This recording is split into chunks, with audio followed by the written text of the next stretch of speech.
ಭಟ್ಕಳ ತಾಲೂಕು ಆಡಳಿತ ಸೌಧದಲ್ಲಿ ತಾಲೂಕು ಆಡಳಿತದ ಸರ್ವೆ ಮತ್ತು ನೋಂದಣಿ ಇಲಾಖೆಗಳ ಎಲ್ಲಾ ಭೂ ದಾಖಲೆಗಳ ಡಿಜಿಟಲೀಕರಣದ ಭೂ ಸುರಕ್ಷಾ ಕಾರ್ಯಕ್ರಮಕ್ಕೆ ಮೀನುಗಾರಿಕೆ ರಾಜ್ಯದ ಬಂದರು ಒಳನಾಡು ಜಲಸಾರಿಗೆ ಜಿಲ್ಲಾ ಉಸ್ತುವಾರಿ ಸಚಿವರಾದ ಮಂಕಾಳ ವೈದ್ಯ ರವಿವಾರ ಚಾಲನೆಯನ್ನು ನೀಡಿದರು. ಈ ಸಂದರ್ಭದಲ್ಲಿ ತಹಶೀಲ್ದಾರ್ ನಾಗೇಂದ್ರ ಕೊಳಶೆಟ್ಟಿ, ಶಿರಸ್ತೇದಾರ್ ಪ್ರವೀಣ್ ಹಾಗೂ ಮಣಿ ಮತ್ತು ಸಿಬ್ಬಂದಿಗಳು ಉಪಸ್ಥಿತರಿದ್ದರು. ಭೂ ಸುರಕ್ಷಾ ಅಂಗಡಿ ಒಂದು ಆ್ಯಪನ್ನು ನಾವು ರೆಡಿ ಮಾಡಿದ್ದೀವಿ. ಎಲ್ಲನೂ ಏನು ದಾಖಲೆ ಇದೆ ಈ ರಾಜ್ಯದ ಅಥವಾ ಈ ತಾಲೂಕಿನಲ್ಲಿರ್ಬೋದು, ಜಿಲ್ಲೆದಿರ್ಬೋದು, ಎಲ್ಲನೂ ಎಂಟ್ರಿ ಉತ್ತರ ಬೇಕು ಅಂದ ತಕ್ಷಣ ಕೇಳಿದ ತಕ್ಷಣ ಕೊಡುವಂಥ ವ್ಯವಸ್ಥೆಯನ್ನು ಮಾಡಲಿಕ್ಕೆ ಈಗ ನಾವು ಪ್ರಾರಂಭ ಮಾಡಿದ್ದೀವಿ.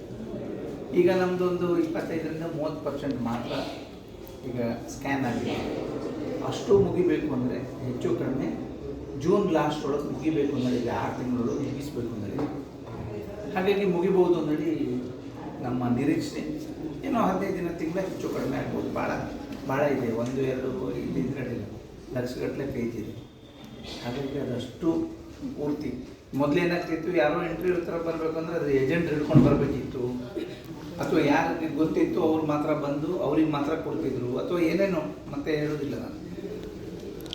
ಈಗ ಹಾಗಾಗೋದಿಲ್ಲ. ಇನ್ನು ಕೇಳಿದ ತಕ್ಷಣ ಆ ಕ್ಷಣದಲ್ಲಿ ನಿಮಗೆ ಎಂಟ್ರಿ ಉತ್ತರ ಅಥವಾ ಪ್ರತಿಯೊಂದು ಡಾಕ್ಯುಮೆಂಟ್ಸ್, ಒಂದು ಭೂಮಿಗೆ ಏನು ಡಾಕ್ಯುಮೆಂಟ್ಸ್ ಇರ್ತದೆ, ಪೂರ್ತಿ ಡಾಕ್ಯುಮೆಂಟ್ಸ್ ಆ ಕ್ಷಣದಲ್ಲಿ ಸಿಗ್ತದೆ. ವೀಕ್ಷಕ ಮಹಾಪ್ರಭುಗಳೇ, ನಮ್ಮ ಚಾನಲ್ ಅನ್ನು ಸಬ್ಸ್ಕ್ರೈಬ್ ಮಾಡಿ, ಶೇರ್ ಮಾಡಿ, ಪ್ರೋತ್ಸಾಹಿಸಿ.